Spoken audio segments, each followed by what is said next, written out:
এই বাস্তবতার আজকের যে বাস্তবতা, এই বাস্তবতার ব্যাকগ্রাউন্ড দেখি, তাহলে যদি 1 নম্বর কারণ চিহ্নিত করি যে কেন আমরা এই যে অবস্থায় আছি সেই অবস্থায় কেন আছি, তাহলে সম্ভবত 1 নম্বর কারণ হবে নির্বাচন ব্যবস্থা ভেঙে পড়া।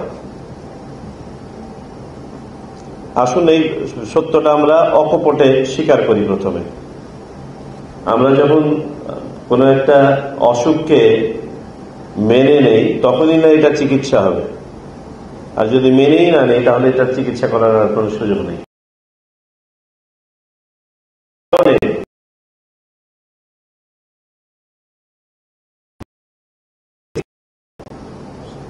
তার অন্যতম প্রধান কারণ হচ্ছে দেশের নির্বাচন ভালো না থাকা। আপনারা একবার চোখ বন্ধ করে চিন্তা করেন, ভালো নির্বাচন হলে কি এই ধরনের ঘটনা ঘটতো কিনা। তাহলে ডাক্তাররা যেরকম ভাবে কারণগুলোকে এক্সক্লুড করে, বিভিন্ন টেস্ট করতে দেয় না একজন রোগীকে পেলে, তো বলে যে এত টেস্ট দিচ্ছেন কেন, বলে আমার কারণগুলো এক্সক্লুড করতে হবে।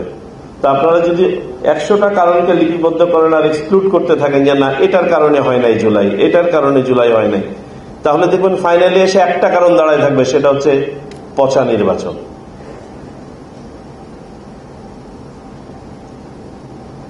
বা নির্বাচনের নামে প্রহসন। আমরা যদি এখান থেকে বের হতে চাই, এই সমস্যাটাকে যদি চিহ্নিত করতে চাই, তাহলে প্রথম প্রতিজ্ঞা করতে হবে আজকের এই সম্মেলন থেকে, আর কখনো আমরা এ ধরনের নির্বাচন করব না, নির্বাচনের অংশ হব না। আমি প্রথমে একটা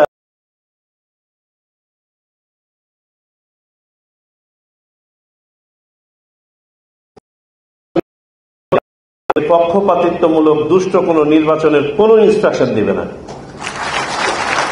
আপনারা যদি স্বপ্রণোদিত হয়ে কেউ কারো অংশ হয়ে কাজ করেন, সে দায়িত্ব আপনি নেবেন, এবং নির্বাচন কমিশন আপনাকে কোনোভাবে কোনো প্রোটেকশন দিবে না। এটা মাথার মধ্যে রেজিস্টার করে ফেলেন। নির্বাচন কমিশনের পক্ষ থেকে কোনো চাপ, কোনো ইনস্ট্রাকশন,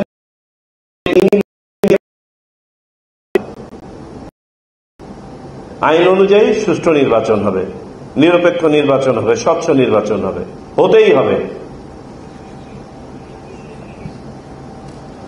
আমি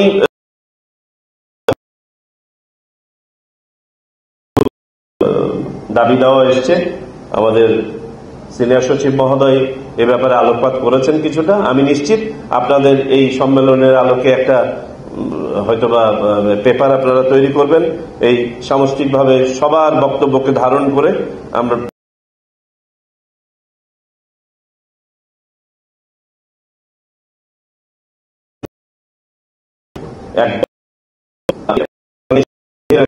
হিসাবে জানি যে যে প্রতিষ্ঠানে আপওয়ার্ড মুভমেন্টের কোনো সম্ভাবনা নেই বা সম্ভাবনা খুব কম, সেখানে মানুষ হীনমন্যতায় ভোগে এবং মনোবলের ঘাটতি পড়ে, এবং তার প্রভাব তাদের কাজে কর্মে